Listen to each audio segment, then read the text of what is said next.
I'm Jessie Pridemore with Red Carpet Report here at the 67th Emmy Awards Design Nominee Reception and the launch of the 9th Annual FIDM Museum and Galleries for the Outstanding Art of Television Costume Design Exhibition. Because what I'm wearing, what you're wearing, what everybody here is wearing is still telling a story about who we are. Your story is maybe a little louder than my story tonight. Recognizing the creative excellence, we have over 20,000 members in our academy, and they all do phenomenal work, and the opportunity to select a handful to recognize every year is a big responsibility for our members, but I think they do a great job in winnowing down the list and finding just some of the best of the best. The outfits up here, do you have a favorite? These are my favorites. That's why I picked them out. So that's hard. Yeah, these are definitely all my favorites. So. Were you ever intimidated by taking on something from the comic book world? Ooh, I don't get intimidated.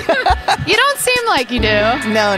It's just a different challenge. And it was very exciting because you really get to create a whole universe. You don't have to rely on realism as much as you do on a period piece. You really are creating a real world. The costume designers, especially more so now, they do really try and be authentic to the period, to the time, because they know that there's a lot of people, a lot of fashion designers, a lot of fellow costume designers who are watching. Sure, I often say that I wish we weren't called costume designers, but character designers.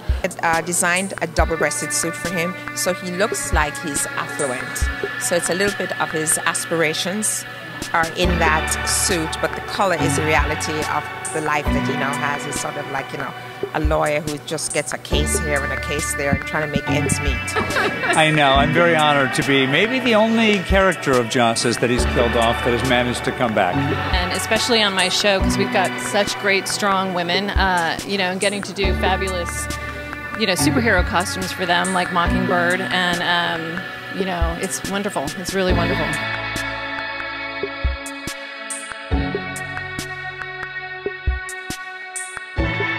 She really gave it to the public.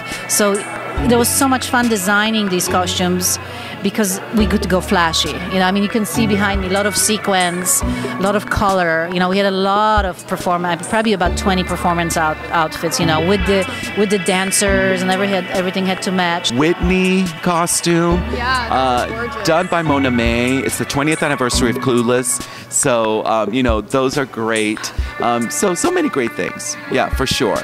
Is there any villains that you want to be able to design for that haven't been in the show yet? Well, we didn't get the Joker, and that would have been good because he's a classic. But we got to do the Riddler kind of before he becomes really the bad guy. But I definitely made his stuff and just made it a little off. I did. Did somebody talk to you about that? Because I did custom dye it. And what was the new name for the color that you discovered? The new name is Hamlindigo. And I'm not sure about this, I think it made the Pantone book. That would be excellent. Color. Nominated. Well, they work on the display before they know the nominations, so they got most of them right. And you know what? With so few available spots in nominations, you're going to have a lot of great work that's not necessarily recognized by a nomination, but nevertheless, it's great. It's so hard. Everybody's like, "What's your favorite?" I'm like, "I have so many favorites. They're all my favorites." But I sort of loved the fact that this was a little combination of custom and recut, and then Danny and his aviator jacket. It was such a classic costume for him. I think that I kind of really nailed it with some classics, with things that are timeless, like the over-the-knee stockings, plaid skirts, little shift dresses.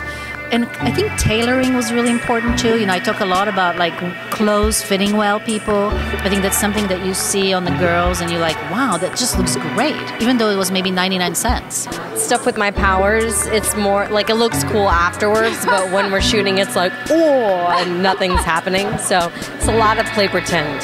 Yeah, it's a lot of really pretending. Chloe did a selfie with her costume on a mannequin a few months ago. It was hilarious. I remember her saying it was very strange standing next to her costume. Yes, exactly. but we all say something about who we are. So my show, Ray Donovan, I've got a guy who comes from South Boston and his family comes with him, but he's made a better life for himself and has much more money and is more studied on what sort of is what a gentleman wears and how a gentleman in LA high society wears. If we have a week to make a dress, I design a dress you can make in a week. If I have 4 weeks to make a dress, I design a dress that takes 4 weeks to make. And so it's about timing. Because the show's huge. I mean, Mindy can change 24 times in one episode. How long is the exhibit going to be open? Well, it's going to be open through to September for a long time. And the best part, it's free. Open to the public. Hello. With all the great shows that are being produced now and all the great work of our members, you know, there's never been a better time to be working in television. The shows are really, really great. Well, thank you so much for sharing time with us today. It was wonderful meeting you. Thank you very much. Glad to be here. Bye. Thanks for watching. If you like our video, please subscribe. We'll have several more during the season. And definitely comment on which show you think had the best costumes.